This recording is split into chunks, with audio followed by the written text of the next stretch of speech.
ईरानी हुकूमत ने ट्रंप से रब्ता किया है, लेकिन ट्रंप ने इससे नतीजा क्या निकाला है वो सुने जरा। The leaders of Iran called they want to negotiate. I think they're tired of being beat up by the United States. Meeting is being set up, but we may have to act because of what's happening before the meeting. ये PTI वालों के लिए भी नसीहत है। जब आप किसी को बार बार ऑफर कर होते हैं बातचीत की, लेकिन वो आपको मारने पे तुला होता है, तो इसका मतलब होता है अगले को समझ लग गया कि आप वीक हैं।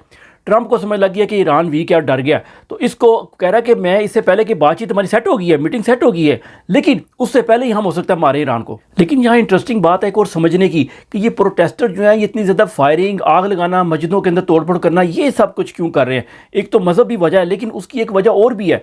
वजह यह है कि जितना ज़्यादा वायलेंट होगा उतना ज़्यादा गवर्नमेंट को रिएक्ट करना पड़ेगा, और जितने ज़्यादा लोग मरेंगे उसके बाद ट्रंप को मौका मिल जाएगा कि वो अंदर इंटरवीन करे। तो इसलिए ये एक साजिश कही जा रही है कि ये बाहर से करवाया जा रहा है ताकि ज़्यादा से ज़्यादा ब्लडी हो चीज़ें और ट्रंप को और इसराइल को मौका मिल जाए ईरान पे हमला करने का और रजीम चेंज करने का। वरना ईरान भी हमारी तरह, पाकिस्तान की तरह एक सर्विलेंस, एक पुलिस स्टेट है, तो वहाँ कंट्रोल करना कोई मुश्किल काम नहीं है। इसलिए उनको पता है कि पाकिस्तान की तरह अगर हमने किया ना लोग पीटीआई के साथ जो करते हैं, तो फिर तो ट्रंप हमें छोड़ेगा नहीं, क्योंकि ट्रंप हाफिज़ साहब के साथ है, हमारे साथ नहीं है।